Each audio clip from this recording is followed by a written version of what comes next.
Assalamualaikum warahmatullahi wabarakatuh.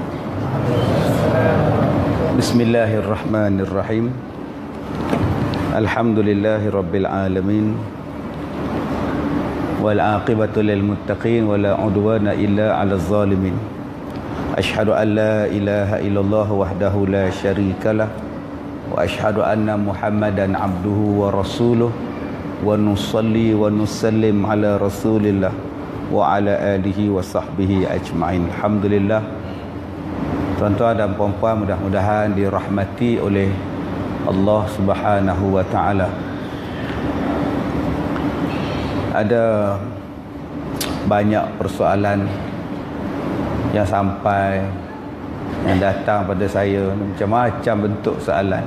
Kadang-kadang soalannya tak munasabah, kadang soalannya yang memeningkan kita, kadang soalannya dia yang pening. Okey. Ada satu soalan datang, satu doktor perempuan datang dengan mak dia, datang dengan bapa dia. Mak dia cakap, "Ustaz, anak kita ni doktor, tak nak kahwin, umur 36. Jadi asal orang Minang tolak, asal tolak orang Minang. Jadi tu tak tahu Ustaz, kami ni dah berumur, sampai bila dia tak nak kahwin macam mana?"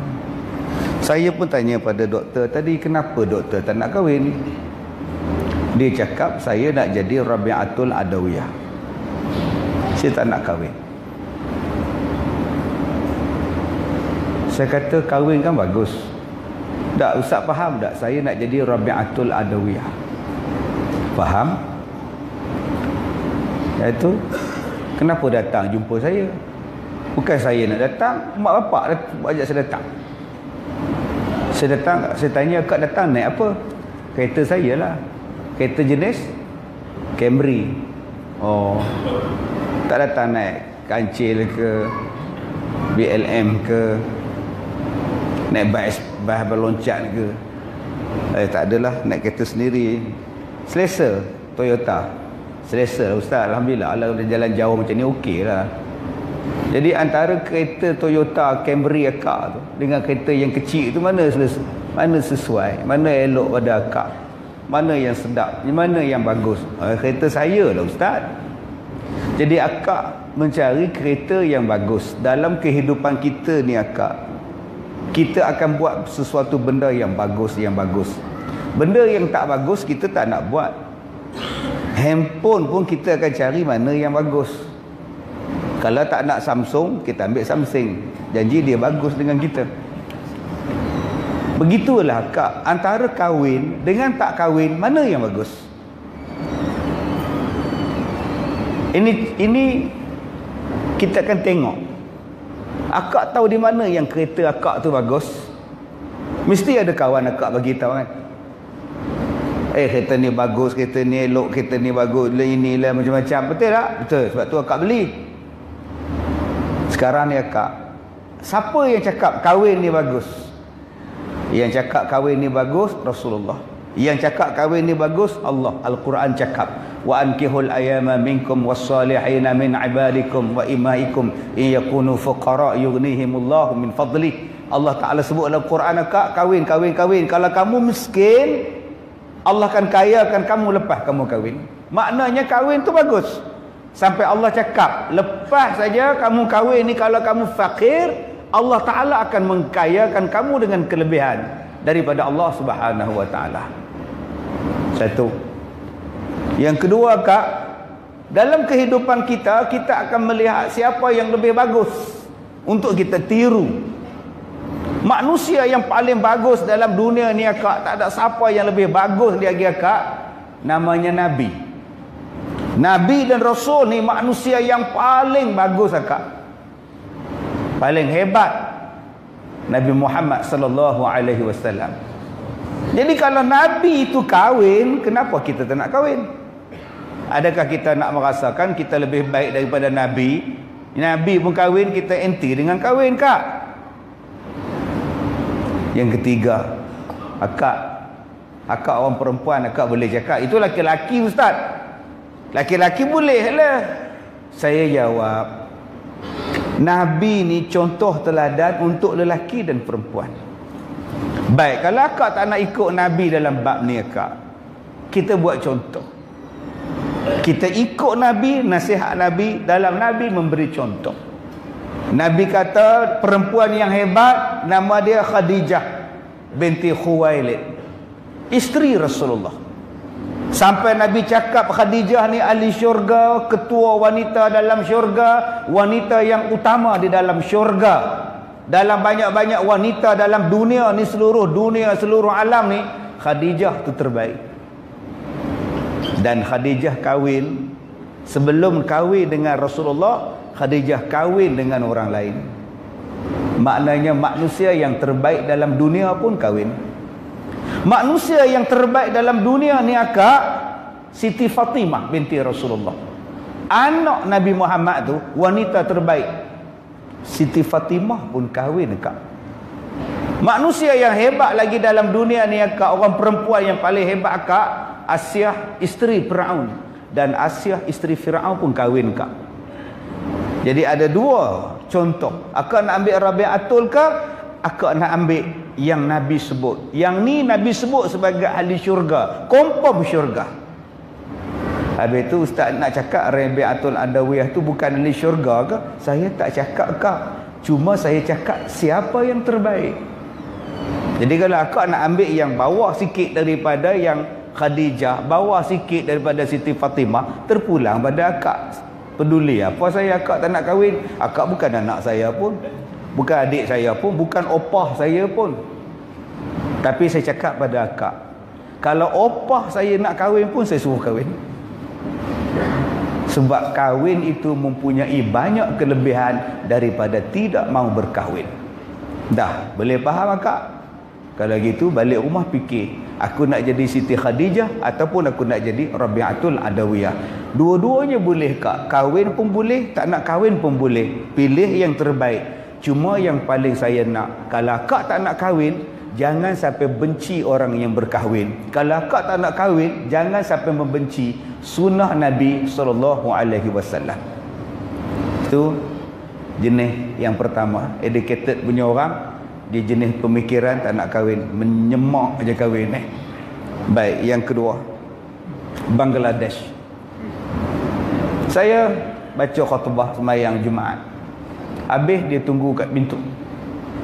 Saya mau cakap sikit, mau tanya sama ustaz, ya, kenapa Allah jadikan kita banyak-banyak bahasa? Ada Melayu, ada yang orang putih, ada Bangla, semua ada. Kenapa Allah tak jadikan semua kita orang Arab? Supaya kita boleh baca Quran. Ini cerita bukan orang Arab, kita susah membaca Quran. Allah boleh buat apa? Semua orang Arab boleh baca Quran, Pak. Abang dari mana? Bangladesh juga. Sudah berapa tahun duduk di Malaysia? Sudah 2 tahun lebih, 2 tahun. Sudah pandai cakap bahasa Malaysia. Boleh lah ini macam boleh. Kalau dulu you tak pandai cakap Bangla, you datang ke Malaysia 2 tahun saja you sudah pandai cakap Bangla. Kalau dulu you tak pandai cakap Arab, kalau you belajar Arab 2 tahun pun you sudah boleh cakap Arab. Apa alasan sekarang? Allah Ta'ala jadikan kita ini berbagai-bagai bahasa supaya kita untuk saling kenal mengenal. Wa qabaila lita'arafu, dijadikan kita berkabilah-kabilah ni supaya kita saling kenal mengenal. Satu. Yang kedua, dia nak menunjukkan kekuasaan daripada Allah Subhanahu wa Ta'ala. Kekuasaan Allah itu apa? Dia menciptakan pelbagai jenis bahasa. Maka bila saya duduk dengan Bangla tadi, Satu AJK masjid pula main sampuk. Bukan masuk hantu. Sampuk ni banyak makna kan. Satu masuk hantu. Dia sampuk pula. Dia kata ustaz. Jadi macam saya dah lama nak tanya ustaz. Kita ni daripada Adam. Okey. Kita daripada Hawa dengan Adam kan? Ya. Jadi Adam dan Hawa ni ustaz, dia bahasa apa? Kenapa? Iyalah takkan Adam dan Hawa ni bercakap sampai 1000 bahasa ustaz?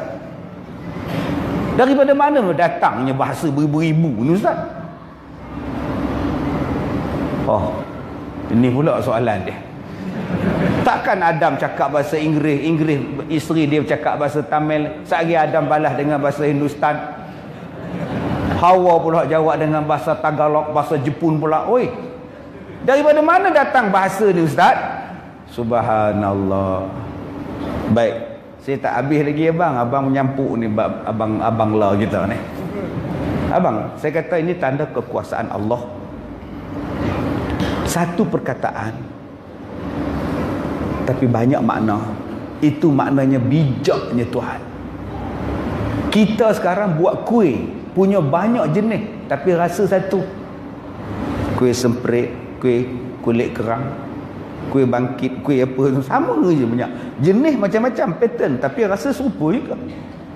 Kek lapis, kek tak berlapis, serupa kek rasa dia. Cuba tengok bentuk kek tu, macam-macam bentuk bila makan, sama je. Tapi Allah Ta'ala dia ciptakan kepada kita satu perkataan lain. Man. Di Masjid Ar-Ridwan ni, man ni orang. Man mana man? Man mana? Man todak, man laksa, man. Kalau di jalan raya, man itu lori. Nampak kepala lori tu? Man, nampak tak? Subhanallah. Tak percaya pergi Kelang, Pelabuhan Kelang, lambat man. Man pada bahasa Hindustan perasaan. Man, meramen, meramen. Maksudnya ialah perasaan saya. Man dalam bahasa Arab, siapa kamu? Man anta. Aman, man siapa? Anta, kamu. Man anta, siapa awak? Daripada satu perkataan, subhanallah. Tuan-tuan, sekarang bulan masih muda, Syaban masih kecil. Nanti Syaban dah sampai masuk nisfu Syaban, bulan mengambang. Bulan mengambang itu Hindustan panggil canda. Canda, oh canda, canda. Orang Melayu faham canda bukan bulan. Bercanda di pasiran pantai, kita bersama memadu asmara. Bercanda lain. Canda tu lain pula makna dia. Itulah kekuasaan Allah. Baik, balik pada soalan sampuk tadi ni. Daripada mana datangnya bahasa-bahasa ni ustaz? Subhanallah. Anak Nabi Adam ni abang, dia bukan duduk di situ je abang. Dia bukan duduk dengan Adam sampai mati duduk dengan Adam. Bila beranak, kawan ni besar, pindah tempat lain. Bila beranak, kawan ni besar, dah pindah tempat lain. Bila dah pindah tempat lain, beranak pinak pula, setiap satu hari benda baru akan sampai. Setiap satu hari benda baru akan jumpa. Dulu tuan-tuan, kita ni duduk di Hulu Kelang. Akhirnya kita pindah ke Sabah. Di Sabah kita jumpa banyak benda baru, banyak benda kosong. Kita pun tak tahu nak panggil apa. Anak tanya, ayah ni apa? Kat Hulu Kelang tak ada itu. Apa nak panggil tau? Hang panggil lah pokok. Hang panggil lah benda ini. Hang panggil lah benda ini. Ini wujudnya bahasa-bahasa. Bila berpindah itu tuan-tuan, mereka mencipta benda yang baru. Mereka jumpa benda yang baru. Wujudnya benda yang baru, maka wujudlah perkataan yang baru. Macam kita dulu tuan-tuan.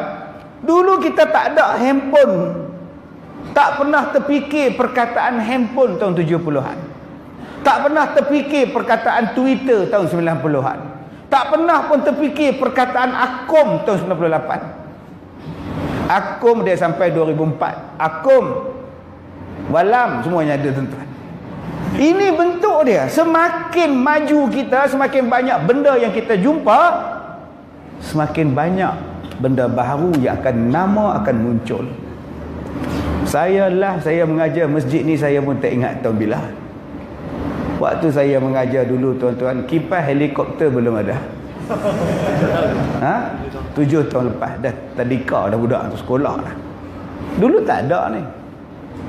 Sekarang baru saya datang balik, oi, kipas helikopter. Dulu saya mengajar tak ada aircon. Sekarang berselera aircon. Dulu kita tak ada tuan-tuan. Sebab itu benda bahasa ni dia akan naik, dia akan naik, dia akan naik, dia akan naik. Kita tak pernah dengar perkataan tular. Hari ini dah sebut. Video kejadian itu tular. Tular pula. Apa benda pula tular ni? Setengah orang panggil viral. Mari dekat kita panggil tular. Mari dekat orang kampung, tular. Sudah tuan-tuan, tular pula dah. Subhanallah, macam-macam. Itu soalan kedua. Soalan ketiga, datang pula satu hamba Allah ni. Dia kata, Ustaz,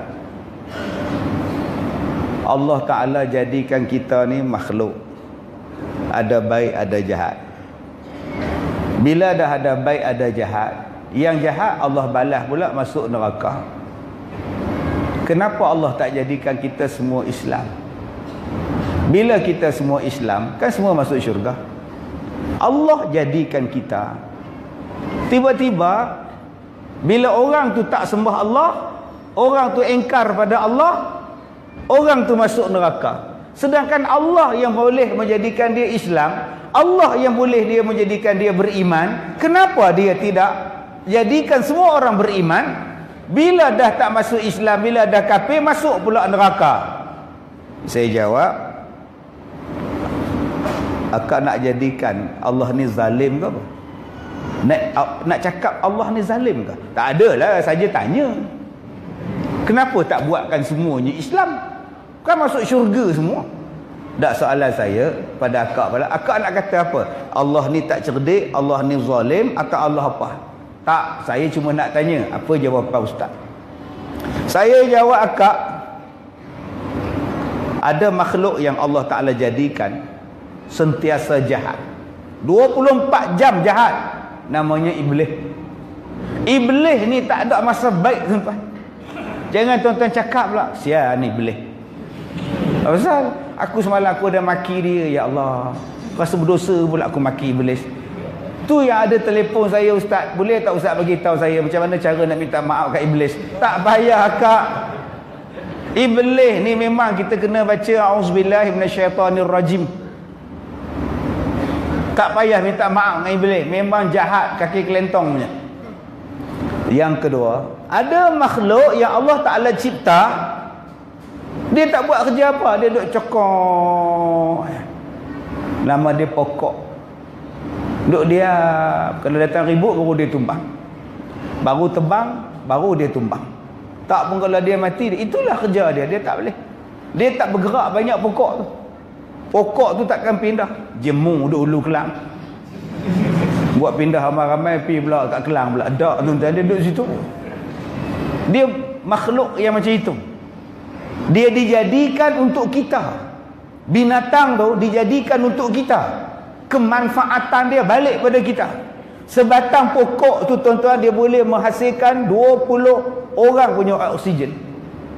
Cukup untuk 20 orang. Maknanya makin banyak pokok, makin sejuk. Makin banyak pokok, makin cukup oksigen. Bila cukup oksigen, insya-Allah hidup tenang. Tak ada nak marah-marah selalu sebab udara cukup. Dia tak pening kepala. Yang jadi pening kepala asyik nak marah, ni oksigen tak cukup. Tu asyik perang. Tengok negara yang tak ada pokok, perang 24 jam tuan.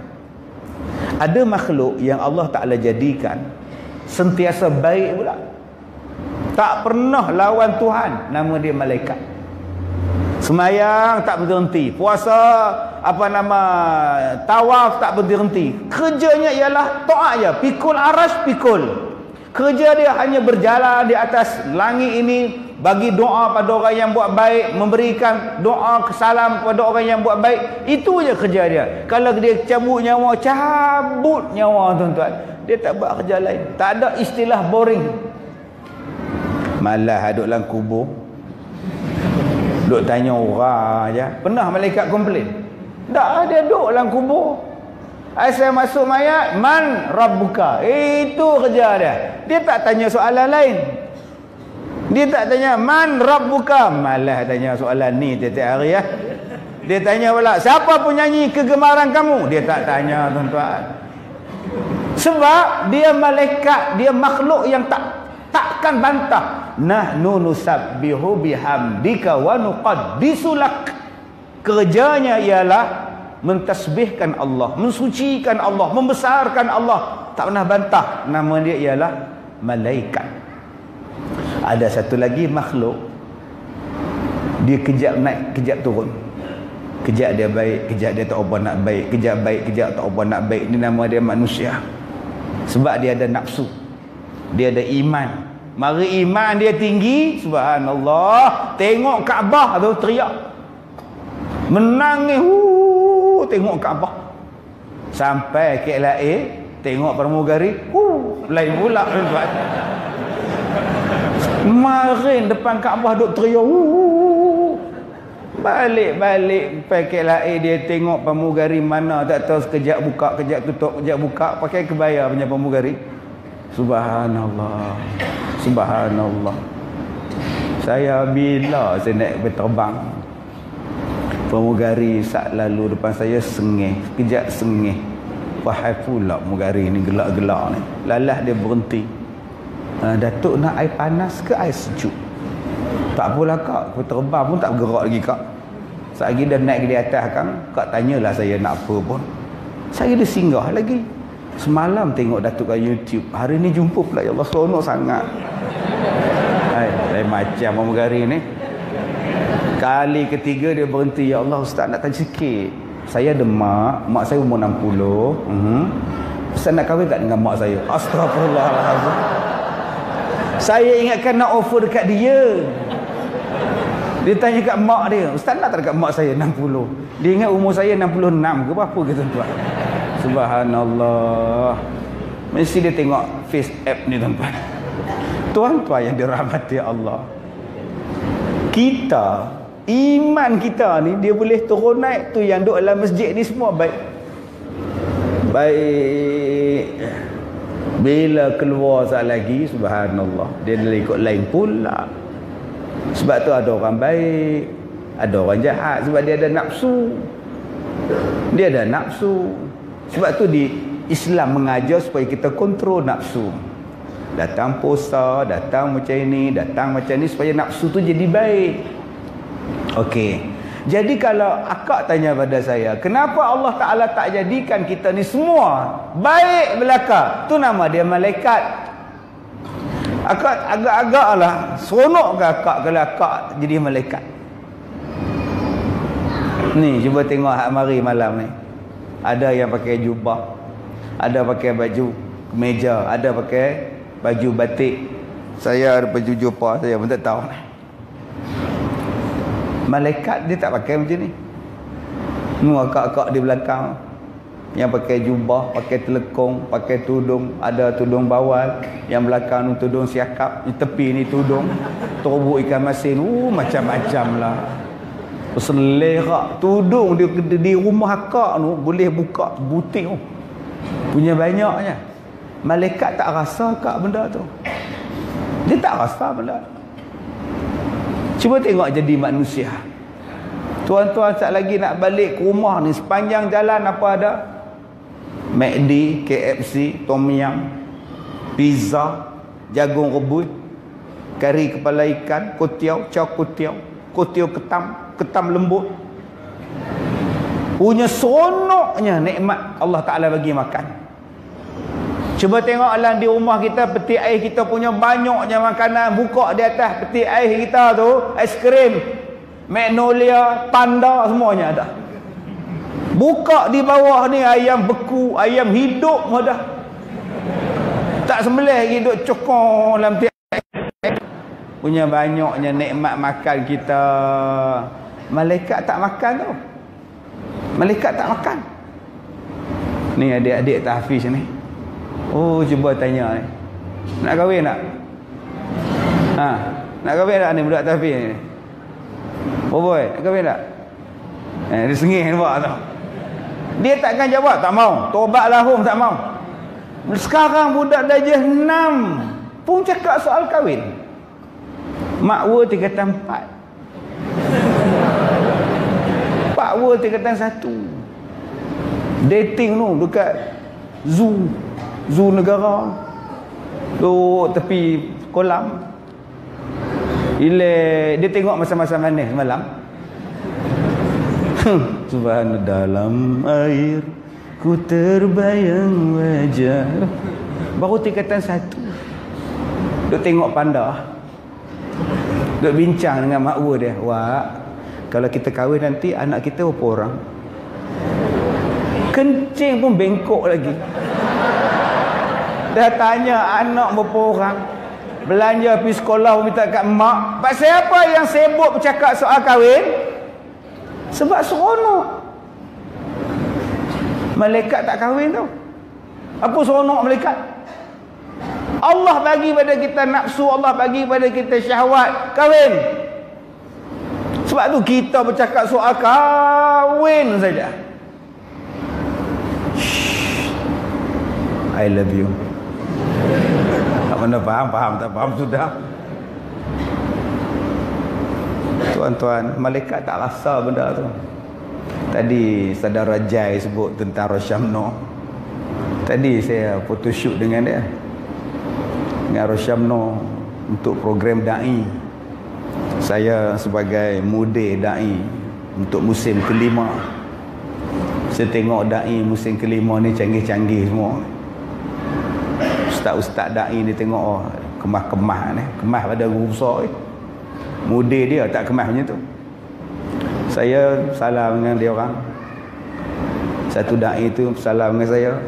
Ustaz tak kenal saya ke? Tak ingat, tak perasan, minta maaf. Saya yang jadi driver ustaz di Jordan hari tu. Oh, baru saya perasan. Kan ustaz buat ceramah di Jordan, saya yang uruskan tu. Oh, lepas tu masuk da'i pula. Duduk di Jordan beberapa tahun, balik masuk da'i, tuan. Saya jumpa nyembang dengan Rosyamno. Dia panggil saya berlakon minggu lepas, saya tolak. Nah. Dia kata saya frust, ustaz tak berlakon dengan saya. Cerita apa? Cerita kahwin. Kahwin juga cerita dia. Tak apa ustaz, saya nak panggil ustaz satu lagi. Watak apa ustaz nak? Dia offer saya hari itu watak ustaz, saya tak nak. Dah lah ceramah jadi ustaz, forum perdana berustaz, tanyalah ustaz. Saya kata, Datuk bagi dekat saya satu watak yang mencabar. Saya nak ala-ala Castello gitu. Tapi saya nak satu drama, satu filem yang memberi insaf pada orang. Tuan-tuan tahu yang dia jemput saya berlakon, saya tolak tu apa? Cerita seorang lelaki kahwin dengan anak sendiri. Dapat pula anak. Bila dah kahwin, baru datang mak dia. Mak dia datang. Mak dia kata, ini anak saya, awak kahwin dengan anak kita. Teng, teng, teng. Subhanallah. Jadi ustaz nak bagi tahu hukum berkahwin dengan orang yang tak tahu mak bapak, berkahwin dengan orang mengikut suka. Berapa ramai hari ni yang pergi kahwin, pergi nikah di Siam. Tak kenal mak, tak kenal bapak, jumpa dekat sezen minyak, jumpa dekat zoo, sampai duduk tengok pada. Cinta 2 minggu, 2 bulan, jom kita kahwin, pergi kahwin. Tak kenal adik-beradik, bila balik subhanallah, ini anak kita bang.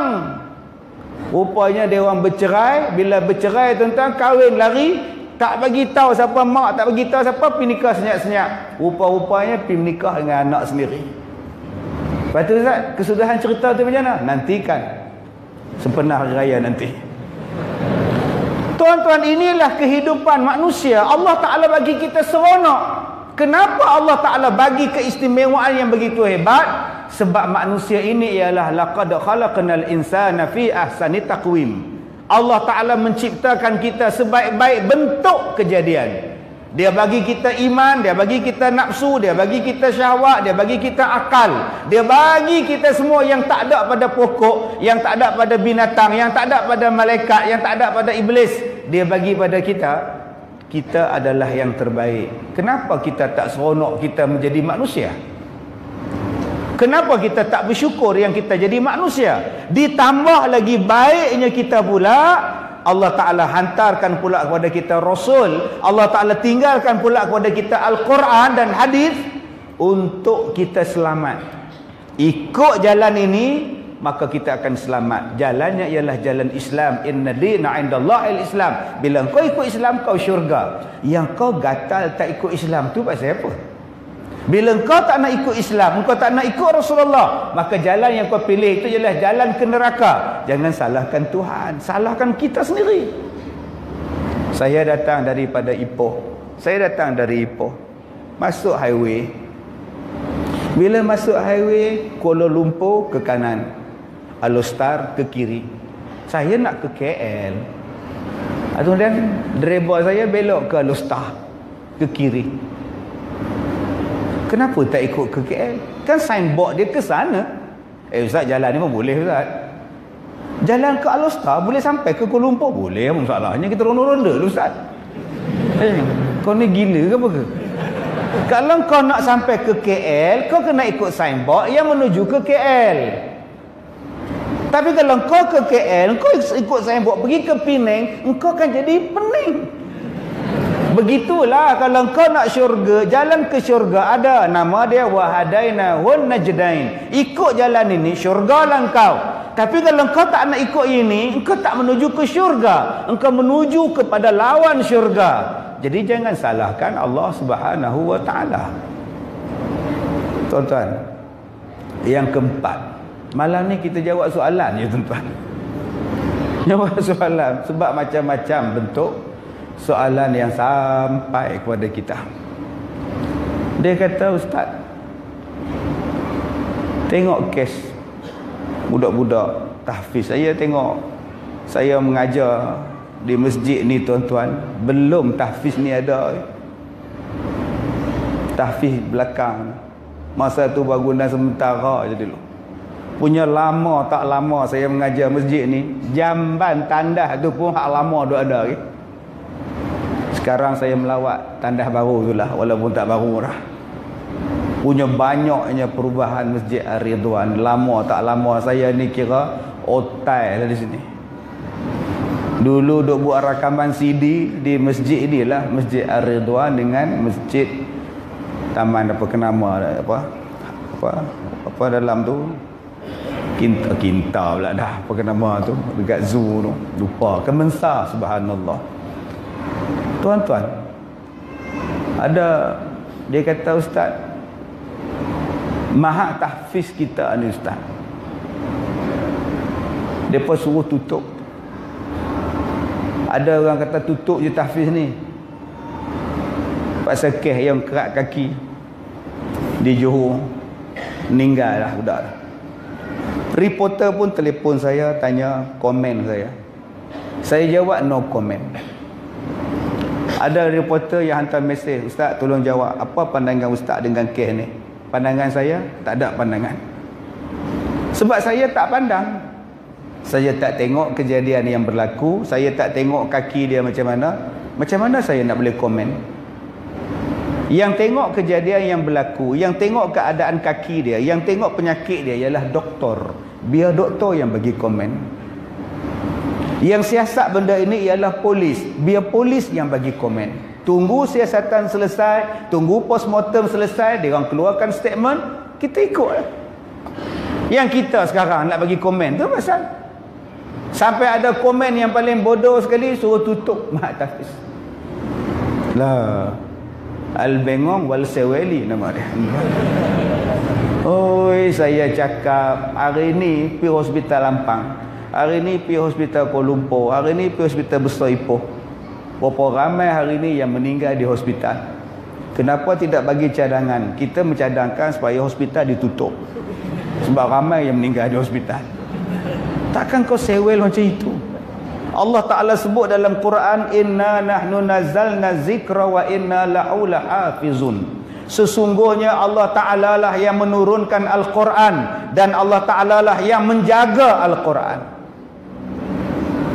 Pelajar tahfiz saja di Malaysia tuan-tuan sekarang ini berjumlah lebih 100,000 orang. Mahat tahfiz saja tuan-tuan ada 941. Itu yang menyertai persatuan. Itu yang menyertai persatuan. Ada berapa banyak persatuan tahfiz? Sekurang-kurangnya ada 3 persatuan tahfiz yang besar-besar. Ada 1 persatuan tahfiz 941 sekolah dengan dia punya pelajar dia saja 100,000 orang. Tuan-tuan kali dengan 3 pula berapa ratus ribu yang duk hafal Quran, yang pegang Quran, yang jaga Quran. Masalah kita ni, hafiz pun kita tak tahu. Orang faham hafiz tu hafal Quran. Itu apa tu? Oh, ini budak tahfiz, budak hafal Quran. Hafiz tu maknanya jaga. Orang yang menjaga Quran. Nama dia Al-Hafiz. Orang yang menanggung Al-Quran, yang menjaga Al-Quran. Tu nama dia Hafiz. Allah kata dia yang menurunkan Al-Quran dan dialah yang menjaga Al-Quran. Termasuklah menjaga orang-orang yang menjaga Al-Quran, menjaga orang-orang yang mengamalkan Quran, menjaga orang-orang yang mengingat Al-Quran. Subhanallah. Maknanya orang-orang hafiz Quran ini tuan-tuan, peranan mereka sangat besar dalam negara. Sangat besar. Apa dia besar dia? Pertama dengan sebab adanya orang yang duk pegang Quran 24 jam, duk baca Quran tuan-tuan, bacaan ni naik ke langit tuan-tuan tahu. Orang yang baca Quran ni tuan-tuan, malaikat datang doa bagi rahmat pada tempat tu. Bayangkan setiap satu tempat di Malaysia ini ada mahat tahfiz. Berapa banyak yang malaikat datang mendoakan pada kita Malaysia. Yang ni yang orang tak nampak. Sebab tu kita di Malaysia ni boleh bertahan lagi tuan-tuan. Bala besar taklah turun, lebih kuat dia turun kat Rawang hujan batu. Banjir pun tak besar, habis kuat kat Kuala Selangor je. Tu pun sekejap. Gempa bumi pun tak kuat, habis kuat 2.3 skala je. Mai kat Ranau. Dia tak main balak besar-besar. Sebab ada budak-budak ni yang duk hafiz Quran. Yang kedua, kita kena ingat dengan adanya benda ini ni tuan-tuan, dia jadi apa pada kita? Masyarakat jadi baik. Sekurang-kurangnya ada 100,000 orang, 200,000 orang yang jadi baik. Dan dia dapat menyelamatkan berapa banyak dana kerajaan, duit rakyat nak bagi baik manusia. Bayangkan kalau manusia jahat, berapa kos untuk buat pusat serenti, berapa kos nak buat penjara, berapa kos nak buat untuk bagi makan banduan, berapa kos nak bagi kerja, bagi gaji, beratus juta setahun. Tetapi dengan adanya benda-benda ini, dia menyelamatkan duit rakyat, duit kerajaan. Jadi jangan kita cakap bahawa mahat tahfiz ni tak ada faedah apa.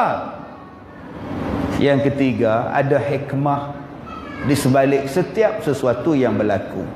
Inna ma'al usri yusra. Selepas susah Allah bagi senang. Itu kita kena ingat.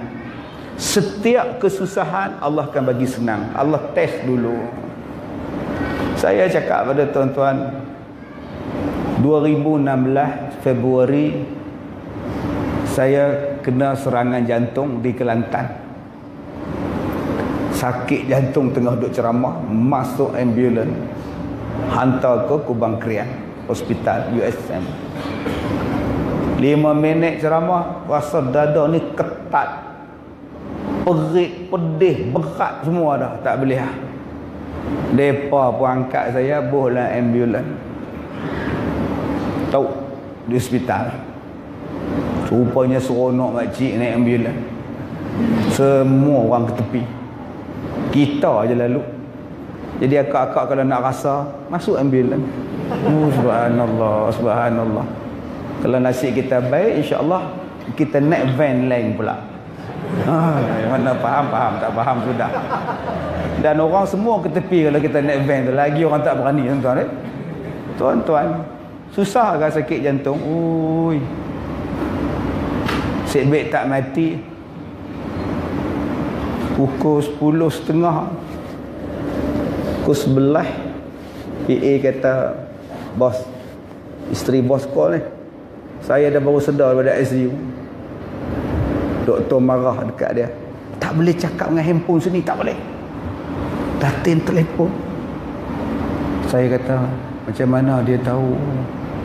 Dah viral bos. Ya ke, kan aku cakap jangan bagi tahu.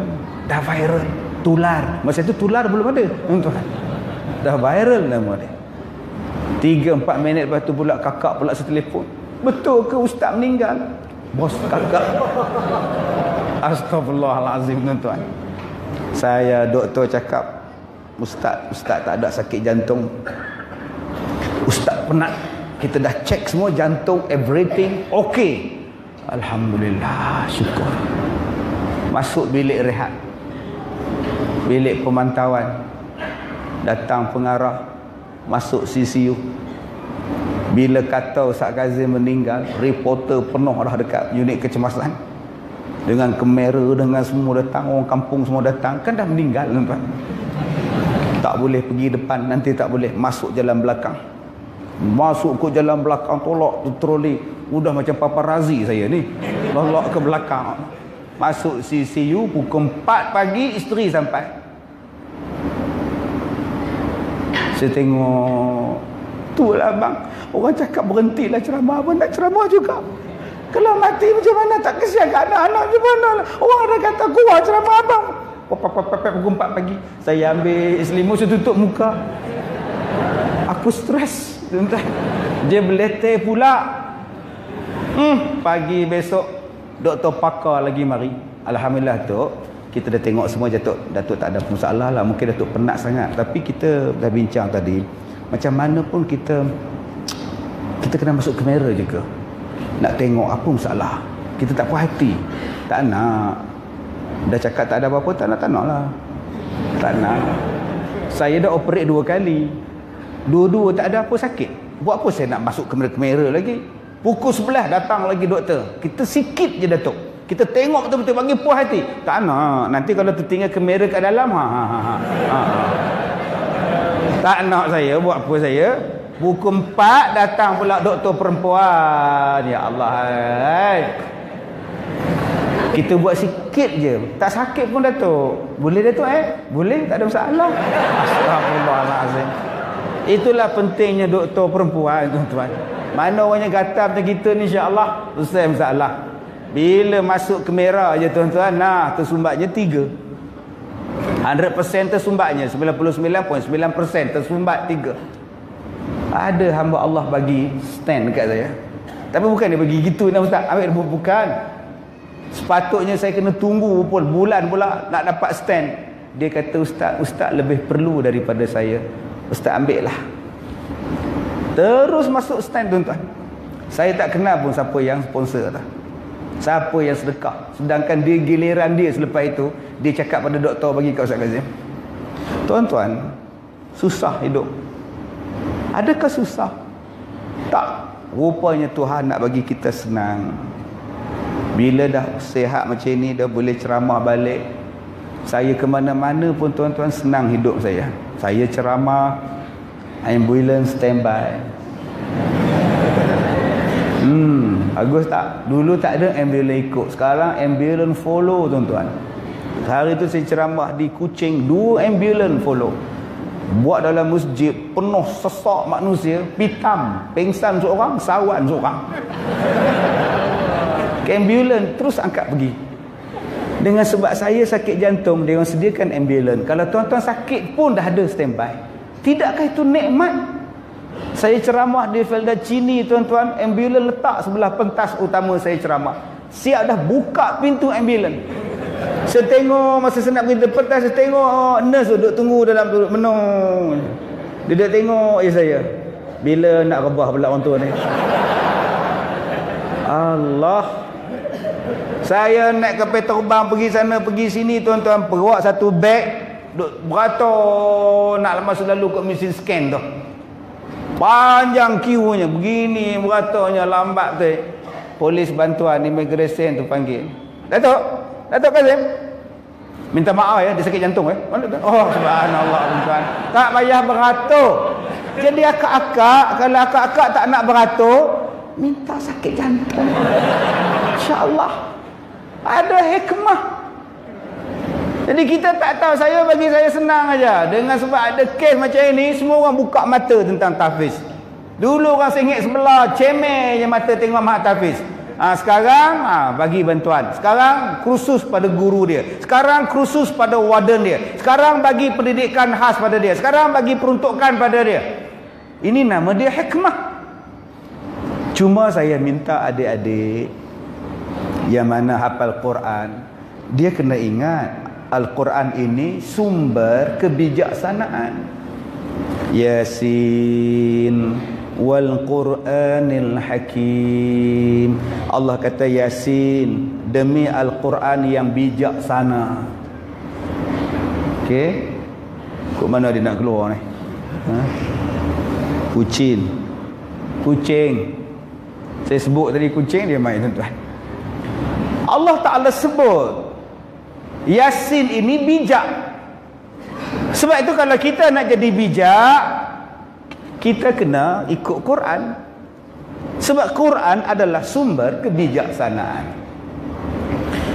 Di dalam surah Ali Imran 190-192, Inna fi khalqis samawati wal ard wa ikhtilafil laili wan nahar la ayatin li ulil albab alladzina yadhkuruna Allaha qiyaman wa qu'udan wa 'ala junubihim wa yatafakkaruna fi khalqis samawati wal ard rabbana ma khalaqta hadza batila subhanaka faqina 'adzaban nar. Sesungguhnya penciptaan langit, bumi, pergantian siang dan malam adalah tanda-tanda bagi orang yang ulul albab. Ulul albab 16 kali Allah Ta'ala sebut dalam Quran. Ada 16 kali Allah Ta'ala ulang. Ulul albab, ulul albab, ulul albab 16 kali. Yang kita tengok 16 kali Ahmad Albab. Oh, kita tengok Ahmad Albab, anak berkawan dengan jin. Bila tepuk pintu saja, engkau ada bubuh nama anak kau ni Syawal? Belum ayah dah. Disebabkan dia suka pada pintu, kita bubuh nama Ahmad Pintu. Ahmad Pintu lain macam kata dia. Orang Arab panggil pintu bab. Kita bubuh Ahmad Al-Bab. Dia orang lari, dia bagi kat jin. Jin punya seronok, dah duk mari main dengan. Itu namanya Ahmad Al-Bab. Pintu 1, pintu 2, pintu 3, pintu 4, pintu 5, pintu 6, pintu 7. Banyaknya pintu. Dia tak panggil albab, dia panggil abwab. Kalau satu pintu babun. Bab satu pintu. Kalau banyak abwab. Habis itu kalau ulul albab, ulul pintu ke Ustaz? Tak. Ulul albab, albab berasal daripada perkataan lub. Apa dia lub? Ni. Hati. Melihat daripada hati, memerhati daripada hati, memikir dengan hati, melihat daripada mendalam. Mendalam itu dipanggil lub. Kalau banyak-banyak mendalam dipanggil albab. Maka orang yang memerhati dengan mendalam, orang yang memerhati dengan mengkaji dipanggil ulul albab. Berapa kali Allah Ta'ala sebut? 16 kali dalam Quran. Siapa dia ulul albab? Orang yang ingat pada Allah waktu berdiri, waktu duduk, waktu dia berbaring. Dan dia hanya memikirkan kebesaran Allah, ciptaan Allah. Maka dia akan bercakap, Rabbana ma khalaqta hadza batila. Wahai Tuhan, tidak ada sesuatu pun yang Engkau jadikan sia-sia. Tidak ada sesuatu pun ciptaan Allah sia-sia. Tak ada. Di tubuh kita. Di tubuh kita. Cuba tuan-tuan buang kipas, buang aircon, duduk dalam keadaan panas. Apa akan berlaku? Peluh. Tetapi ada orang di rumah, ada kipas, ada aircon, tapi peluh. Di mana peluhnya Ustaz? Di kepala. Suami kita mengadu, apa pasal kepala abang ni berpeluh? Hei, banyak pula peluhnya. Peluh itu bagi tahu awak ada sakit jantung. Peluh bagi tahu kita ada sakit jantung. Abang-abang malam ni yang peluh malam-malam di kepala ni, pergi cek besok. Berapa pula tersumbat? Peluh bagi tahu. Mana Ustaz tahu? Sebab saya kena. Tuan-tuan tengok tak cerita P. Ramlee? Nama dia Pendekar Bujang Lapuk. Berwarna unta. Alif ya mim buaya. Alif ya mim ayam. Oh, aku fikirkan buaya, kata dia. Kan dia tanya P. Ramlee, Cik Ramlee pula, ini huruf apa? Hurufnya jim. Tapi ekornya dia ada mata. Oh, jin ada mata. Ini itu jin mata buta, kata dia. Macam-macam tuan. Yang paling gelak kuat siapa? Pak Abu. Pak Abu ni ketawa kuat sangat. Pak Abu pula, ini saya tahu ni, ini huruf M. Tuan-tuan kan nampak P. Ramlee ketawakan pada dia? Saya bukan nak suruh tuan-tuan tengok P. Ramlee, Sudin, Aziz ketawakan Pak Abu. Yang saya suruh tuan-tuan tengok ketiak dia orang. Semua ketiak basah. Balik buka YouTube. Ketiak berpeluh. Itu cerita P. Ramlee. Ketiak ni tuan-tuan disebut oleh budak Korea dalam YouTube. Dia buat persembahan. Negaraku popo, ketiakku popo, mamaku popo, papaku popo, hancin tawa. Balikkan buka tuan-tuan. Cerita tentang ketiak. Cuba tuan-tuan tengok cerita Hindustan, lagi ketiak basah. Depa pakai sari, ketak melekat, lagi ketiak. Duk menyanyi ketiak basah. Tuan-tuan tahu tak? Ketiak keluar peluh daripada ketiak. Ketiak yang keluarkan peluh yang keluar daripada ketiak mengeluarkan toksin. Itulah bagusnya peluh daripada ketiak. Yang tuan-tuan malu Ustaz? Yang kita tak nak, ketiak busuk. Bau asyam, ketiak siapa busuk, yang tu tak nak. Jadi orang kita ambil langkah mudah. Bila ketiak dia basah, dia ambil anti-deodorant supaya peluh tak keluar. Bila peluh tak keluar, maknanya toksin tak keluar. Bila toksin tak keluar, dia jadi apa pada badan tuan-tuan? Balik kaji balik. Saya bukan doktor. Sebab tu kita takut bila peluh kita tertutup, toksin tak keluar, dia datang penyakit yang kita panggil kanser. Berapa ramai perempuan hari ini kena kanser payudara? Sebab itu tuan-tuan, kalau tak nak ketiak busuk, jaga makan.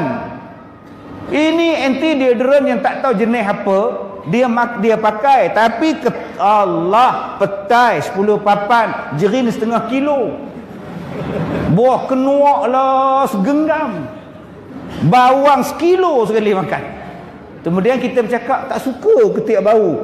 Tak suka apa, engkau mata kedarah apa? Yang kena kawal ialah pemakanan supaya wangi peluhnya. Biarkan dia berpeluh.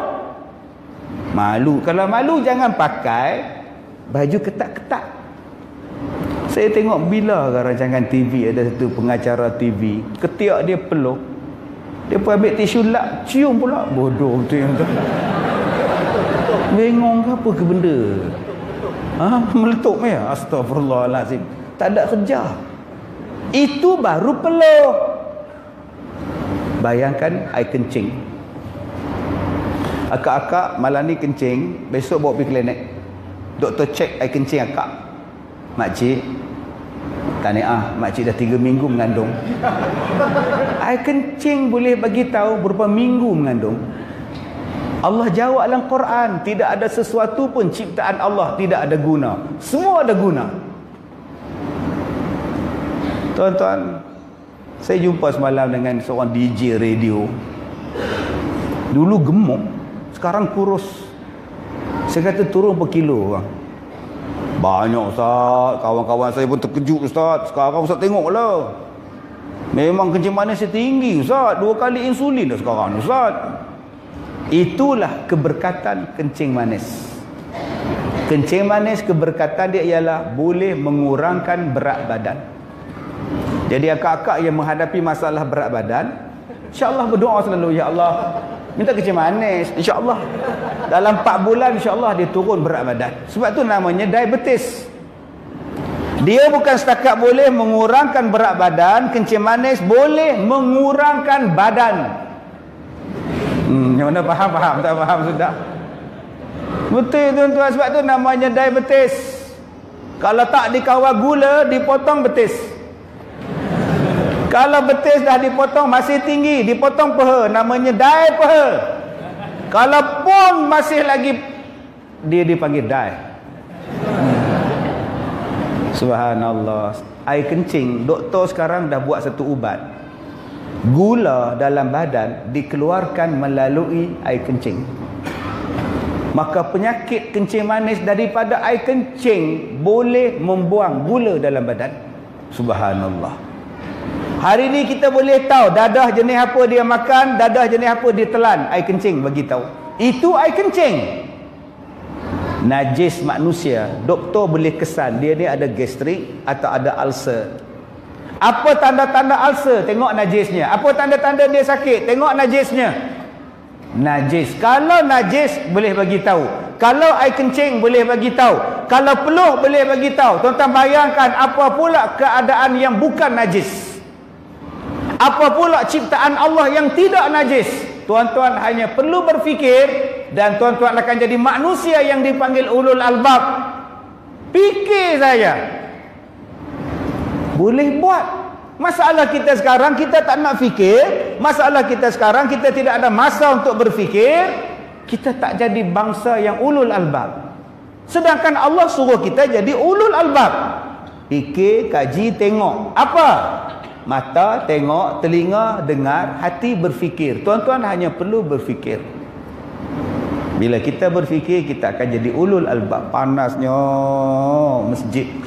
Aduh, panasnya masjid. Aircon apa nama kipas tak cukup. Kipas pula dulu-dulu masjid kita tuan-tuan, kipas jenis ketak-ketak tak bergerak.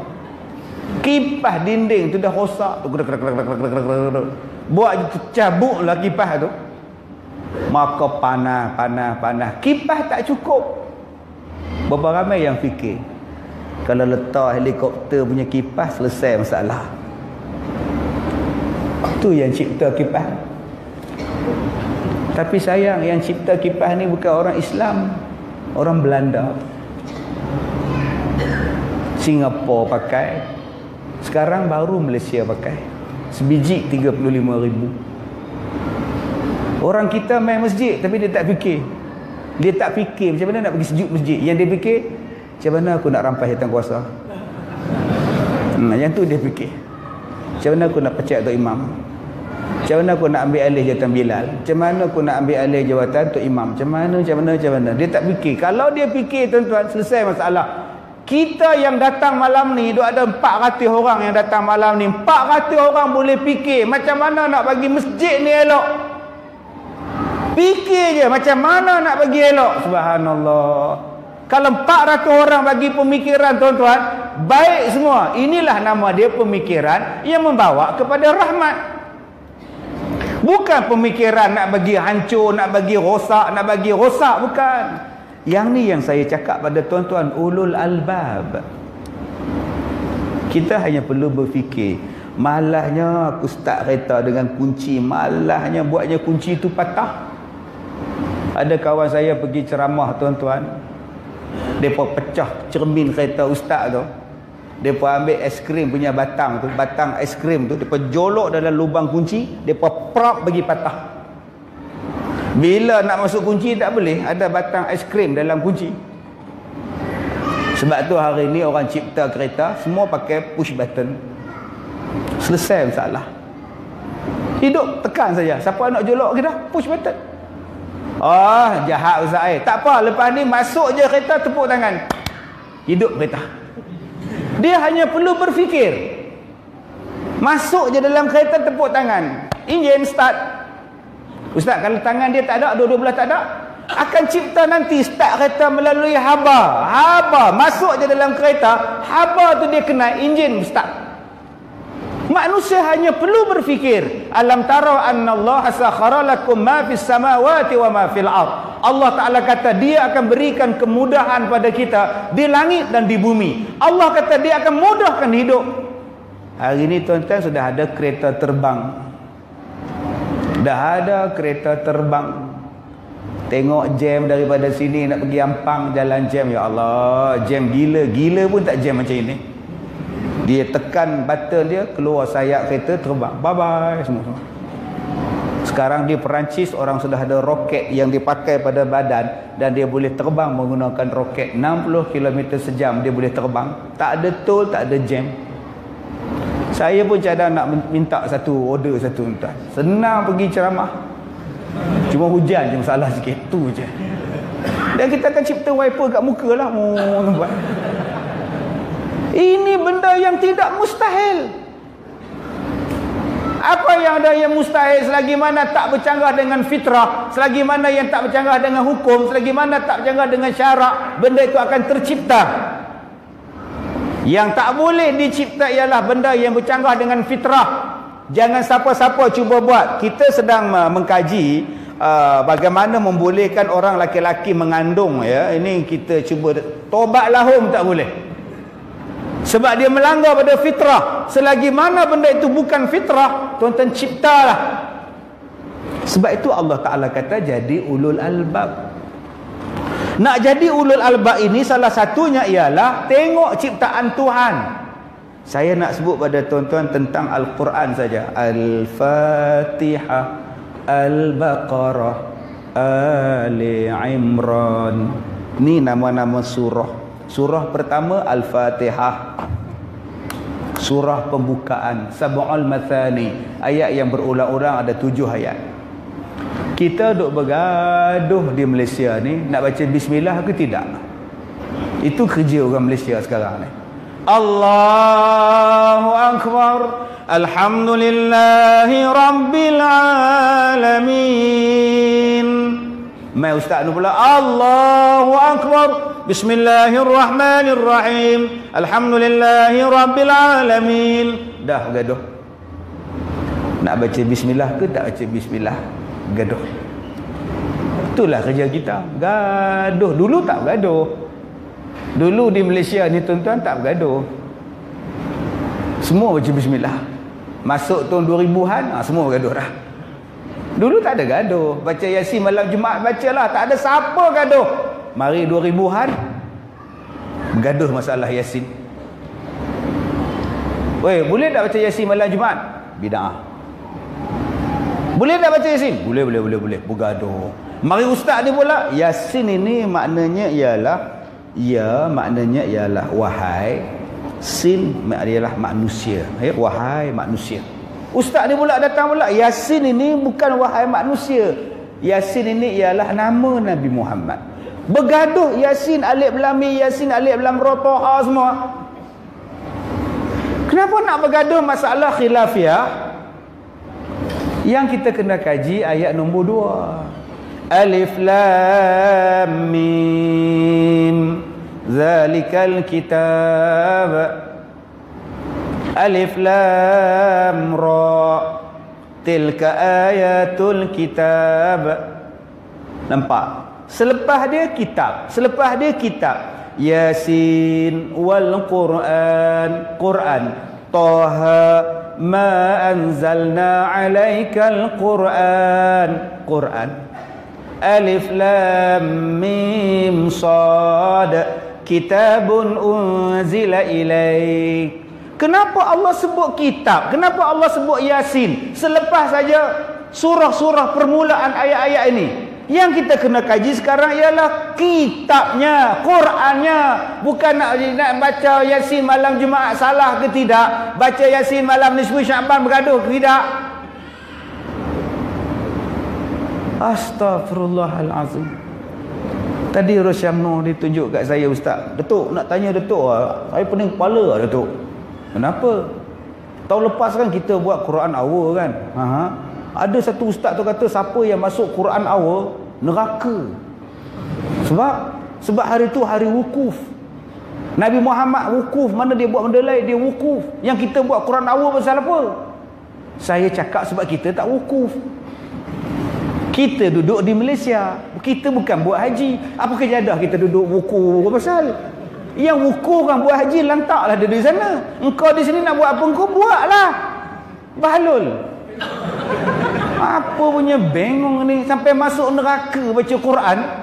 Quran Hour ke, Quran tak Hour ke, baca je lah daripada kau tengok televisen petang tu.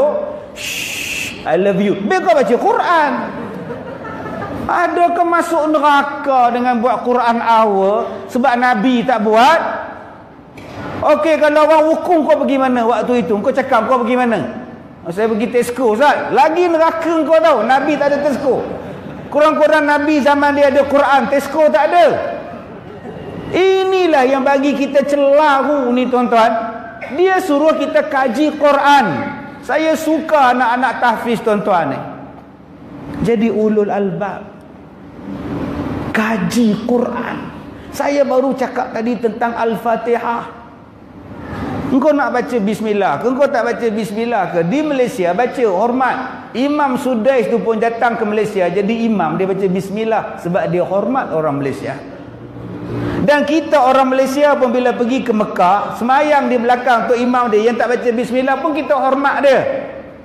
Tak ada gaduh-gaduh. Pernah kita tunjuk perasaan depan sana, baca bismillah, ada tuan-tuan? Tak ada sebab kita orang awam, kita faham. Yang tak faham ni ialah orang yang duduk di atas kursi depan mikrofon bercakap bagi orang tak faham. Yang ni yang bagi keliru kita. Sebab tu jadi ulul albab. Tuan-tuan, kita ada anak-anak tahfiz kita di belakang semua ni. Esok jadikan mak tahfiz ulul albab. Di Malaysia dah ada mak tahfiz ulul albab. Dia kaji. Bagi depa R&D. Ada 50 orang mak tahfiz. Engkau kaji batu. Engkau kaji apa guna daun. Engkau kaji apa guna benda ni. Engkau kaji apa guna benda ini. Saya tuan-tuan, saya makan ubat. Doktor bagi ubat 7 jenis. Pagi 7 jenis, malam 5 jenis. Saya makan bila? Saya makan ubat. Saya makan waktu duha. Apa saya buat? Saya ambil waktu duha. Kenapa Allah bersumpah demi waktu duha? Mesti ada manfaat waktu duha. Buat 2 rakaat duha, lepas mayang 2 rakaat makan ubat. Waktu duha. Saya tengok lagi Quran, watini wazaitun wa turi sinin wa hadzal baladil amin. Allah bersumpah demi buah tin, demi buah zaitun. Mesti ada manfaat buah tin, mesti ada manfaat buah zaitun.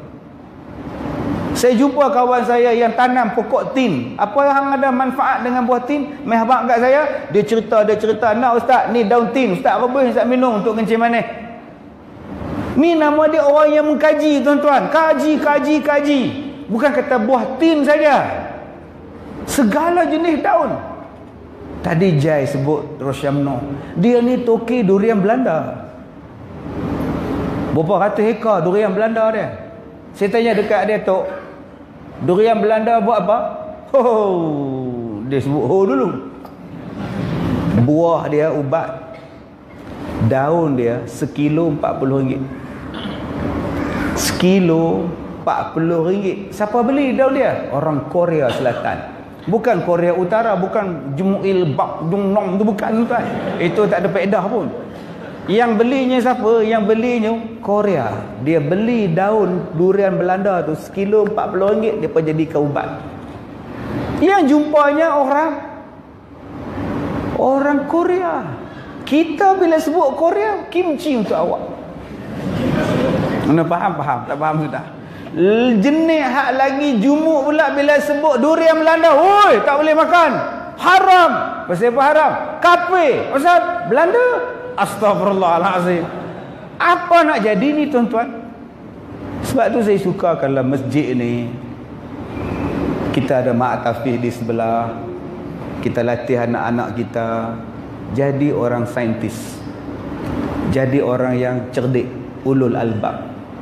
Masjid mengajar mereka dalam kuliah maghrib dalam kuliah apa-apa benda akan kursus khas bagaimana nak jadi cerdik.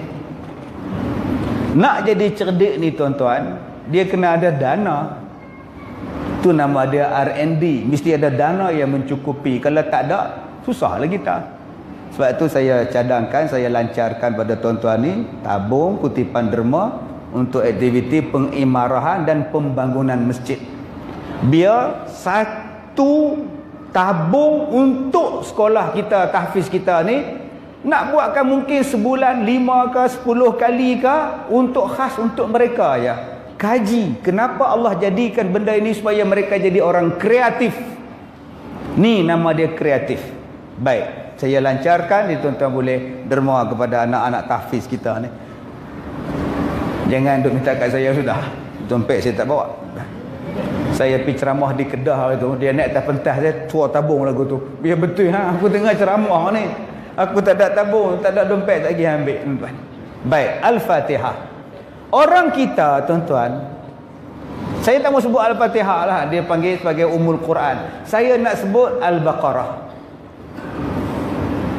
Surah yang kedua nama dia ialah surah Al-Baqarah, surah lembu betina. Saya ni pengetua Pusat Pendidikan Al-Barakah. Al-Barakah maknanya berkembang, Al-Barakah maknanya membesar, Al-Barakah maknanya luas. Satu ceramah di Kedah, pengurusi dia sebut, dijemput kepada yang berbahagia Datuk Ustaz Kazim Ilyas dari Pusat Pendidikan Al-Baqarah untuk menyampaikan ceramah. Pusat Pendidikan Lembu nama dia tuan. Al-Baqarah maknanya lembu betina. Tuan-tuan kan, Quran tu mulia sangat. Tiba-tiba bila kita buka Quran, nama surah lembu. Adik kita gelak ni. Surah lembu, kenapa dia gelak? Sebab stigma orang Melayu bodoh macam lembu. Kalau lembu tu tak ada faedah, kenapa Allah bubuh surah lembu? Ubahlah pahaman ni tuan-tuan oi. Ubah. Banyak lagi binatang Allah boleh bubuh. Surah singa, surah rimau, tak ada. Yang ada semut, lebah, labah-labah, yang ada gajah, yang ada lembu betina. Ni nama surah dalam Quran daripada binatang. Kenapa Allah tak bubuh surah ular? Lembu betina yang Allah bubuh. Padahal lembu ni allergic pada kita. Kalau saya panggil abang man singa, marah? Tak. Man singa. Oh, boleh jawab dengan bangga je. Kalau kita panggil dia Lan, oi Lan Todak, dia tak marah, jadi pelakon lagi Lan Todak. Kalau kita panggil dia oi Mak Naga, dia tak marah, berapi mulut dia jawab. Cuba kita panggil dia oi lembu, lebam belah kiri tau. Tiba-tiba yang itu Allah bubuh nama surah lembu. Astaghfirullahaladzim. Ulul albab kaji.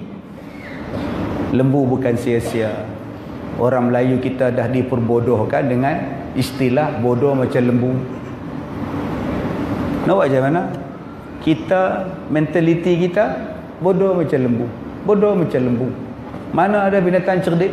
Tadi kucing masuk ni, hilang pergi mana? Kalau dia cerdik dia tak masuk ah. Dia tengok ramai orang malah. Dia tak masuk tuan-tuan. Dia masuk, dia menonong, dia pun tak tahu dia nak pergi mana. Kalau dia cerdik tu balah dia tak masuk, dia tengok kat pintu ramai, dia pun kata apa? Tak, dia masuk buat bodoh tuan-tuan. Binatang. Kalaulah kucing tu cerdik, kita bagi dia makan ikan mentah, dia tak mau ah. Tompak. Dia tengok mentah. Siakap tiga rasa tak ada. Mentah sikit perut orang. Dia tak pernah minta. Janganlah tuan-tuan cakap macam itu. 20% yang datang malam ni naik motosikal. Khususnya anak muda. Cukup sayang minat motosikal. Dia bela motosikal. Menabung duit beli motosikal. Dapat SPM minta hadiah motosikal. Tayarnya besar, dikecilkan jadi tayar basikal. Exhaustnya bunyi dah standard. Di buburnya exhaust buluh. Pom pom pom pom pom pom pom pom. Jiran marah start duk atas bumbung rumah. Sayang tuan-tuan. Wow, sayang sangat. Nak pergi mana pun kunci motosikal dia. Ada orang yang masuk RX, ditolaknya tidur sebelah RX, takut orang curi. Adik-adik beli RX 10,000. Tolak tahun depan tinggal 6,000. Tolak lagi setahun tinggal 3,000. Tolak lagi setahun tak ada apa. Tambah-tambah pula orang tolak dalam sungai lagi tak ada apa. Mana ada beli kereta makin mahal, mana ada beli motor makin mahal, makin turun. Tapi kalau adik-adik bela lembu, ada tak lembu turun? Pergi bela lembu. Ni budak tahfiz kita bela lembu. Saya bela kambing tau. Kambing mana ada turun harga? Lembu mana ada turun harga? Lembu dulu kita boleh beli 1,500, 1,700. Lah boleh dapat? Tobat lahum tak boleh dah nak korban 1,500, tak ada lah. Kalau ada pun yang rangka. Rangka lembu tu menang. Tolak merebah lembu tu. Tak payah nak tumbang dah. Hang tolak sembelih ya. Memang tak melawan dah. Ni berapa ribu? 1,500. Sekarang lembu 5,000, 6,000 dek. 10 ekor dah 60,000 dek. 100 ekor dek. Subhanallah. Tapi orang Melayu kita bila datang naik Minang anak kita kerja apa? Saya bela lembu.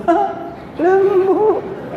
Terus dia nak orang jadi menantu yang kerja kerani.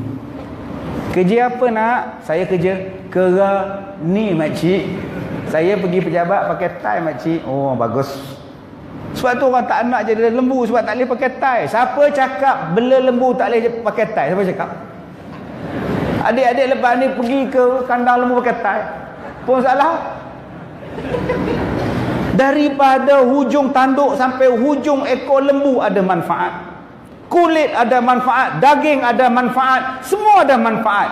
Makcik-makcik yang duk cocok meningitis nak pergi umrah, lembu tu supaya badan kuat. Tu nama dia Red Bull. Kuat begini.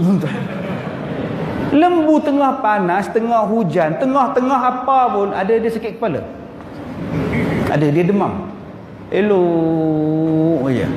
Anda fikir saya ada masa untuk sakit kepala? Tak ada tuan. La ilaha illallah. Dia binatang kuat. Sebab tu letak di situ. Kita baru makan es krim. Kawan saya ajak saya makan es krim.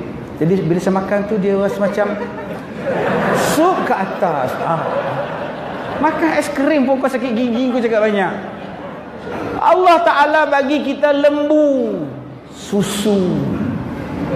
Tapi sayang orang Melayu stigma dia, minum susu lembu jadi bodoh. Anak kau tu bodoh sebab kau bagi susu lembu tu bodoh je lembu tu.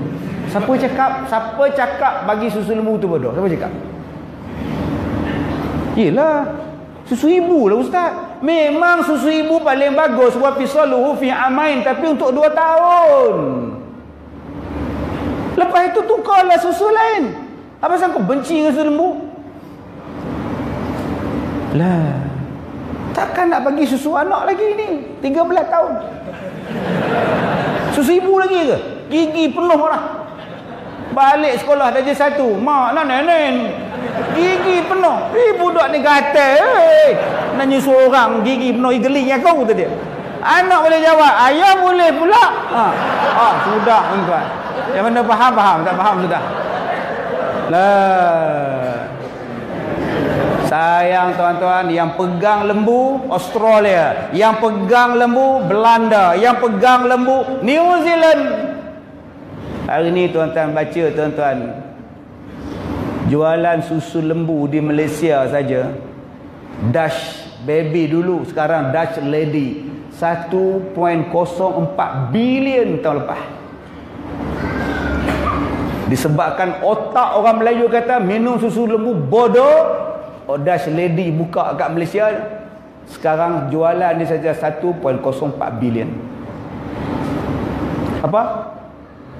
Australia pengedar, pengeksport lembu paling besar di dunia. Dia orang pegang tuan-tuan.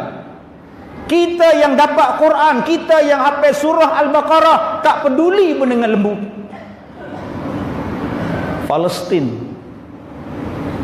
Palestin elektrik kena potong dengan Israel, tak ada elektrik gelap gelita, lara nak hidup dengan pelita lilin. Mereka cari jalan, mereka tengok taik lembu mempunyai wak yang sangat tinggi, dia punya karbon dia itu. Akhirnya tuan-tuan, dia berproses taik lembu menjadi sumber tenaga elektrik. Kita hari ni tengok lembu, kita kejar taik lembu untuk sedut bau taik lembu. Dia ada wak, dia ganti kepada gam. Dia hidu gam tak mau dah, dia hidu taik lembu. Ni budak-budak mat dadah, dia ambil batang betik tu, dia tunggu lembu tu berak je. Kelepek jatuh atas jalan, dia terjun terus, dia tarik pergi ke atas ni. Lembu kalih belakang tengok, bodoh kata lembu. Orang kaji taik lembu boleh janakan elektrik, boleh menjanakan gas. Engkau pula gas buat kepada sedut taik lembu untuk ganti hidup gam. Saya baru cakap tentang lembu ya tuan-tuan. Quran sebut yang nak sampai kepada benda-benda ini ialah ulul albab. Nak sampai kepada ulul albab, dia memerlukan apa? Keamanan. Bila negara itu aman, orang banyak masa berfikir macam mana nak jadi hebat. Dia memerlukan penghayatan, dia memerlukan kerjasama, dia memerlukan usaha. Tapi kalau negara kita tidak aman, negara kita tidak, bila nak buat tuan-tuan? Amerika dia buat macam-macam tuan-tuan. Jepun sekarang dah buat bas tanpa pemandu. Makcik oi, bas tak ada driver. Naik bas jalan sendiri, driver tak ada. Kalau kita turun balik. Kenapa makcik? Hantu raya. Tak habis-habis dengan hantu kita ni. Baik, disebabkan saya dah sebut tentang hantu, saya nak cakap pada tuan-tuan tentang hantu. Nama dia hantu penanggal. Hantu penanggal ni orang Melayu faham, dia boleh cabut kepala dia sendiri dan dia terbang cari orang bersalin. Dan dia hisap, dia minum darah perempuan bersalin. Tok bidan bubuh duri mengkuang supaya bila dia masuk rumah orang nak bersalin, berlaga dengan duri, kena dia punya jantung dia, mati. Ni nama dia hantu penanggal. Version orang Melayu yang jadi hantu penanggal, Amy Masturah. Okey. Yang kedua, kenapa yang dia nak sangat pada orang bersalin ni? Dia nak darah. Orang Melayu bila tengok budak dapat baby, kemarin saya pergi hospital tengok satu baby. Kegemaran saya ni tuan-tuan, setiap bulan mesti pergi ziarah hospital. Ni kegemaran saya. Memang kena tak kena ziarah je. Tengok budak kecil ni 3 kilo. Tapi masuk hospital pula baru beranak, apa hal ni kak? Jantungnya laju sangat ustaz. Oh, jantungnya laju tak stabil ustaz. Oh, kesiannya budak ni, mudah-mudahan sihat. Saya baca doa, nurse baca doa, nurse pun tadah sekali saya baca doa. Padahal tu anak tu, nurse budak tu bukan anak orang Islam. Mak dia India. Saya baca doa juga bagi budak ni sihat. Kenal tak kenal, Islam tak Islam, saya doa aja. Ada satu orang tu, saya naik tangga tingkat 5 ICU. Anak dia kata, ustaz, tolonglah ustaz, tengok bapak saya kencing tikus. ICU ustaz, saya pun masuk tengok muka dah bengkak, kaki dah bengkak, dah dialisis dah. Masalah kencing tikus je tuan-tuan. Tuan-tuan ingat main-main kencing tikus ni. Bengkak segala-gala dah. Saya baca doa dah. Tengah-tengah baca doa tu, Cina depan tu datang jumpa saya. Encik, sekali untuk bapa saya, tuan-tuan. Dia pun selesai doa untuk bapa dia juga, tuan-tuan.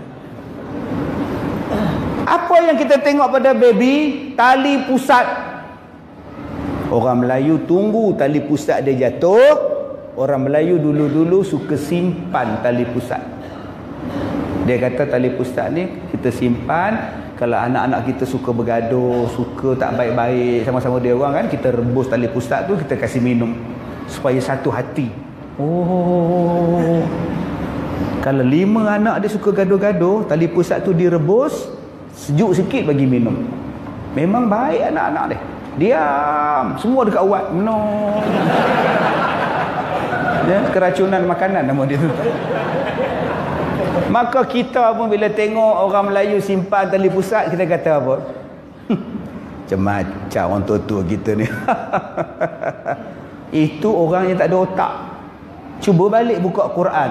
Allah Ta'ala kata, tidak ada sesuatu pun ciptaan Allah sia-sia. Siapa yang ciptakan tali pusat? Allah. Siasat apa yang ada pada tali pusat sampai hantu penanggal mai cari? Rupa-rupanya tuan-tuan, dia ada stem cell. Darah yang keluar daripada tali pusat itu, darah tu nama dia stem cell. Tali pusat tu nama dia stem cell. Bila buat kajian, rupa-rupanya dia adalah perawat ubat yang paling bagus untuk merawat penyakit thalassemia. Penyakit sel darah putih yang memakan sel darah merah. Orang yang tiap-tiap bulan kena buang darah kotor, berlebih-lebih darah dia. Itulah ubat dia. Sekarang tuan-tuan, orang dah mula simpan tali pusat dan menyimpan darah yang setitik yang keluar ketika dia dilahirkan. Nama dia stem cell. Sebab tu saya cakap pada tuan-tuan, kalau kita asyik bergaduh, kalau kita asyik berperang, bila kita nak kaji benda ni? Yang kaji benda-benda ini ialah negara-negara yang tidak berperang. Jepun boleh buat bas tanpa driver. Tak timbul lagi masalah driver bas kelang rogol budak kelang. Tak timbul lagi driver van kilang buat lari budak sekolah. Tak ada timbul van putih lagi tuan-tuan. Saya cakap pada tuan-tuan dulu, saya pergi ceramah di Singapura tuan-tuan, driver taksi tanpa pemandu. Singapura dah lancarkan dulu ni. Subhanallah. Kita tuan-tuan tahan-tahan taksi berhenti. Mak tak ada driver mak. Wish gila kamu tak sampai aku kan, kata dia. Tak sampai apa makcik? Dia guna satellite makcik. Bila kita baik, aman, tak ada gaduh-gaduh, budak-budak tahfiz ini boleh berfikir dengan baik. Anak-anak kita di sekolah sains boleh berfikir dengan baik. Universiti yang ada sekarang jutaan di universiti, mereka boleh fikir apa benda yang memberi manfaat pada negara, masyarakat. Tapi sayang, Malaysia dan rakyatnya dan pemimpinnya memilih untuk bergaduh 24 jam. Politik 24 jam bergaduh, mari masjid bergaduh, pergi sekolah bergaduh, di sana bergaduh. Bila kita nak jadi fikir? Cik jawab, bila nak fikir? Kita tiap-tiap hari baca Quran, tapi berapa ramai yang faham tentang Quran? Sebab tu saya sampai di Mahat Tahfiz tadi. Cuba tuan-tuan tengok Mahat Tahfiz anak-anak kita tu. Dia tulis apa? Mahat Tahfiz Masjid Darul Ar-Ridwan. Sebelah dia tu apa? Khairukum man ta'allamal Quran wa 'allamah. Yang paling baik di kalangan kamu ialah orang yang belajar Al-Quran dan mengajar Quran. Betul tengok signboard dia. Orang kita faham manusia yang paling baik ialah yang belajar Quran.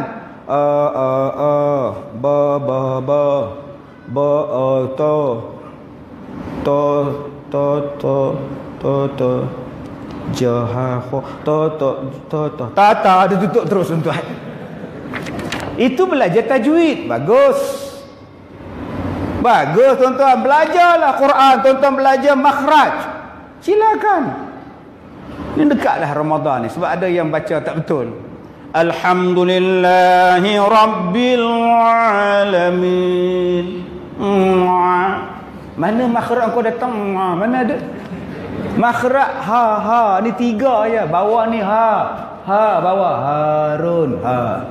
Atas pada ha ayam. Atas pada dia bukan. Alhamdulillahi Rabbil Alamin. Alamin. Bukan Alhamdulillahi Rabbil apa? Sebutan dia senang. Semua dalam masjid ni dah sembahyang isyak kan? Semua dah makan kan? Nampak? Itulah dia. Alamin. Mana ada orang jawab? Semua dah makan dia. Oh, mana ada? Kau gila ke apa ke? Makhrajnya alamin. Musib. Bila makhraj Quran betul, makhraj azan betul. Bila azan tak betul, confirm makhraj tak betul. Allahu akbar, Allahu akbar. Mana ada mana ada. Berapa ramai orang yang azam macam tu? Asyhadu an la ilaha illallah. Sepak lagi. Makhraj kau salah. Allahu akbar. Suruh masuk krosos tak nak. Suruh belajar tajwid tak datang. Yang ketiga, belajar taranum. Adik-adik belajar taranum, baca bagi sedap. Ini belasah aku suka dia. Alhamdulillahirabbil alamin. Ar-Rahmanir-Rahim. Buatnya tarawih 20 rakaat, confirm tinggal satu sab tuan. Yang tunggu tu pun sampai pekak tuan-tuan, tak datang dia. Dia rukuk aku rukuk, dia sujud aku sujud, tak dengar apa. Bacalah elok-elok, sedap-sedap. Iqra'ul Quran biluhunil Arab. Baca dengan slang orang Arab. Qul huwallahu ahad, Allahu samad, lam yalid wa lam yulad. Inna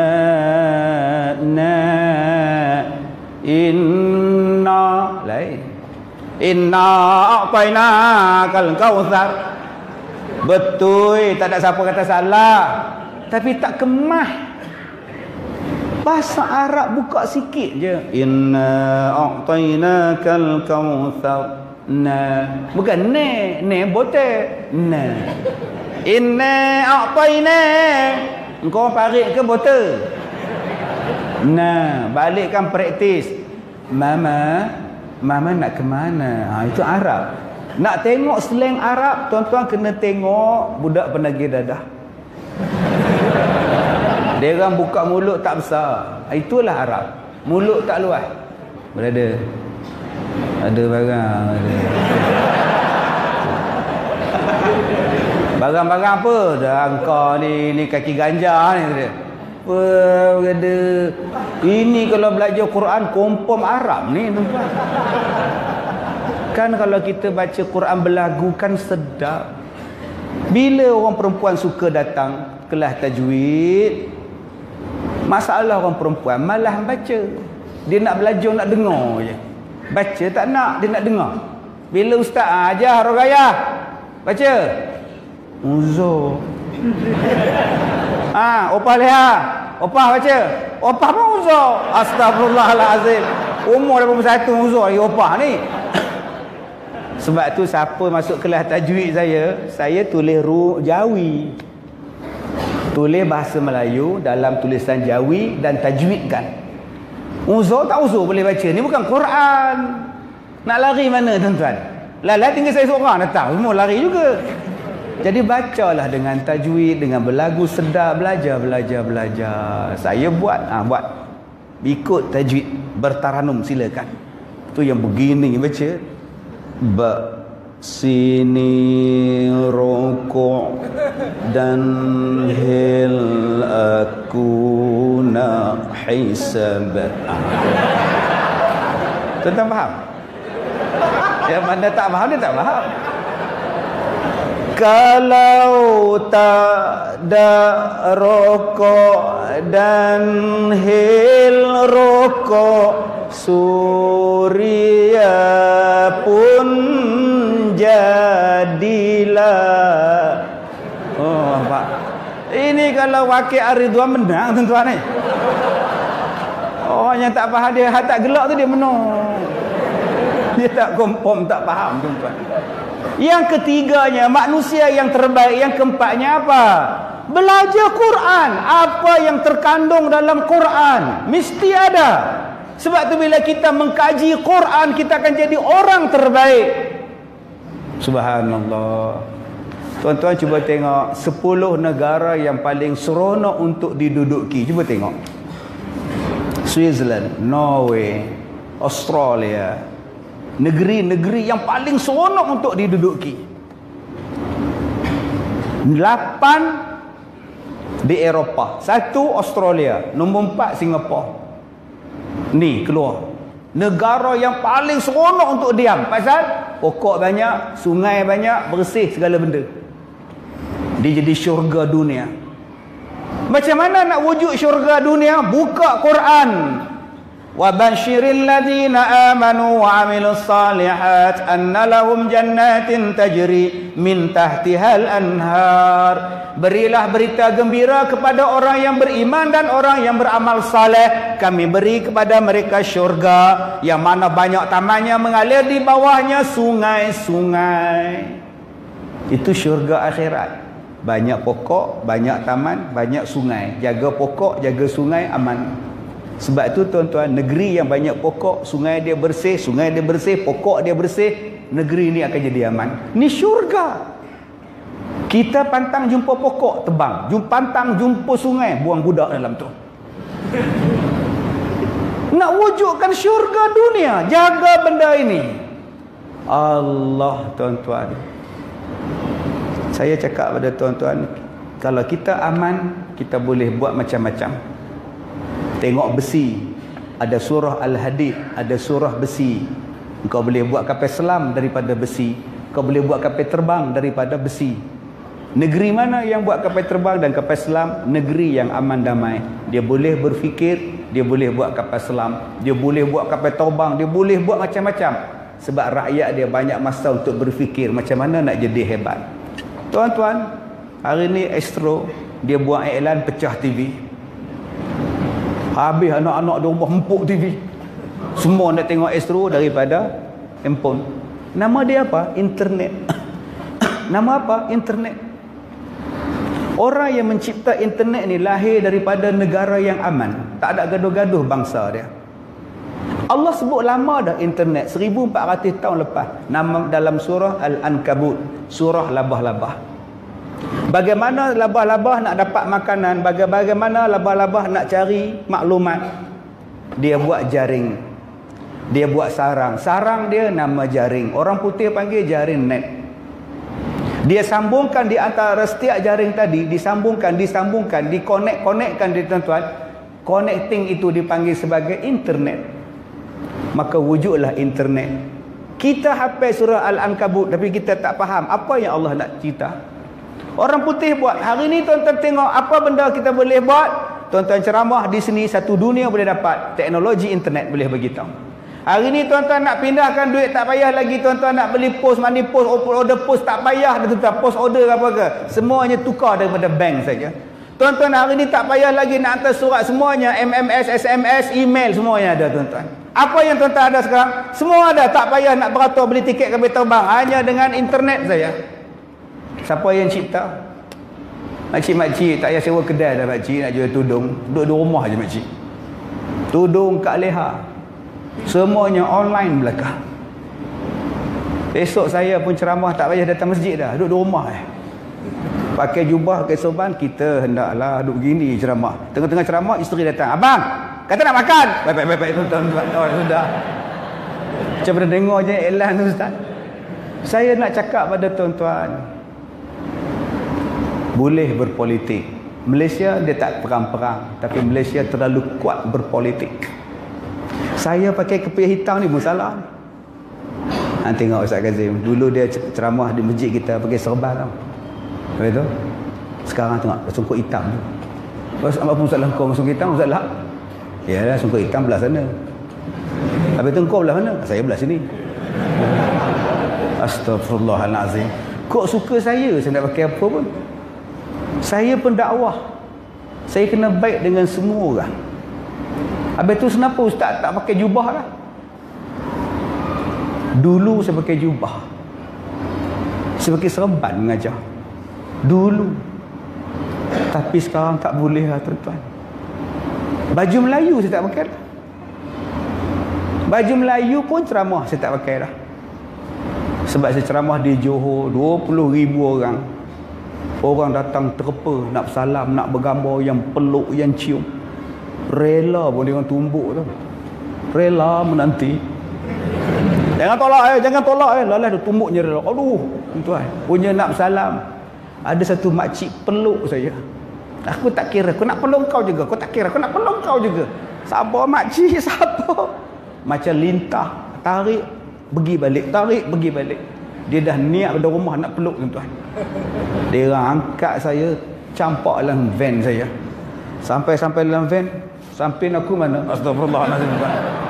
Jadi saya perlukan satu pakaian yang boleh saya berlari cepat. Dulu saya pakai jubah tuan-tuan, tak boleh berlari.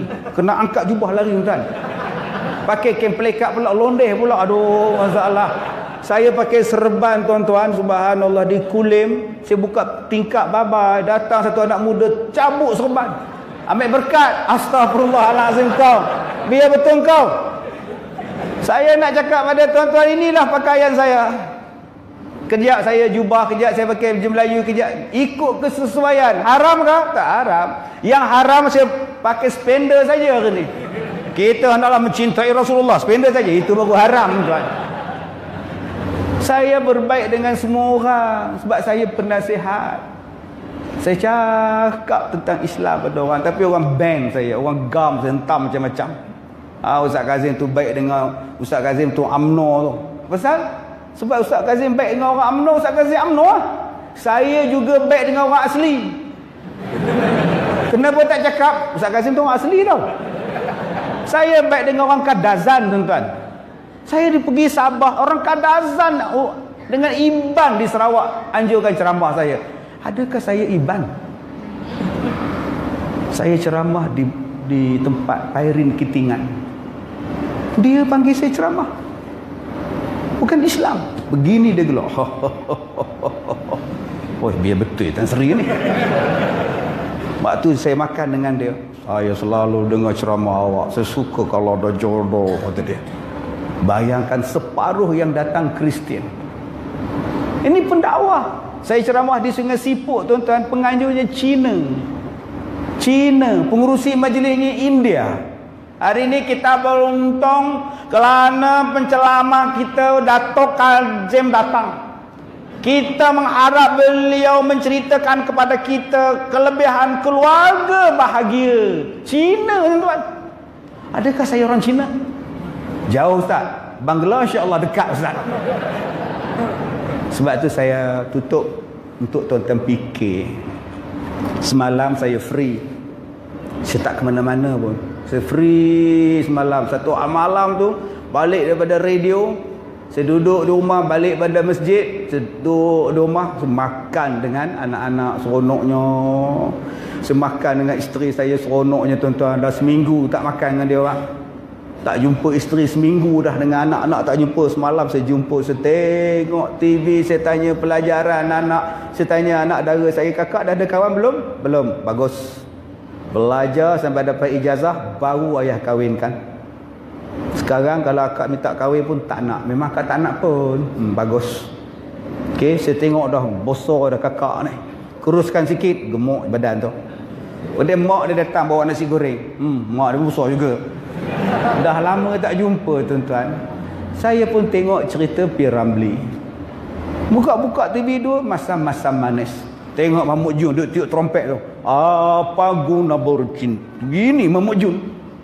Saya tengok cerita P. Ramlee. Tuan-tuan minat sangat dengan P. Ramlee.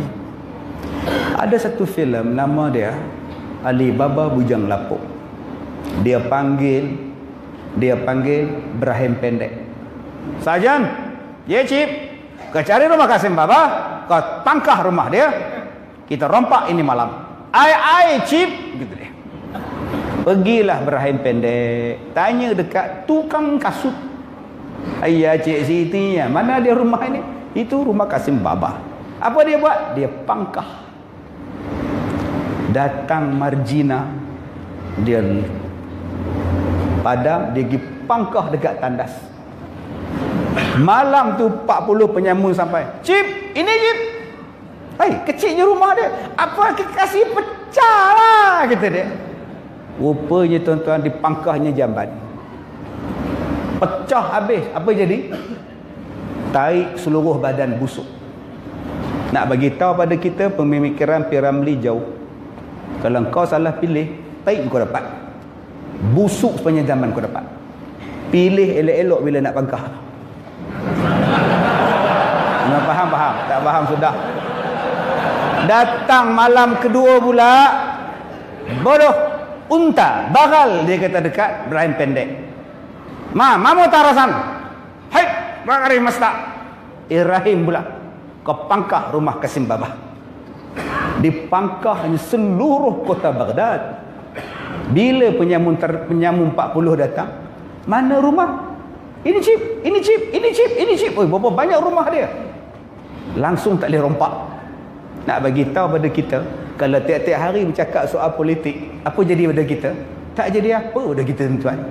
Cukuplah kita pangkah hari mengundi. Lepas tu kita bangunkan masyarakat kita, ekonomi kita, ilmu kita, bangunkan negara kita, kerjasama elok-elok, bangunkan agama kita.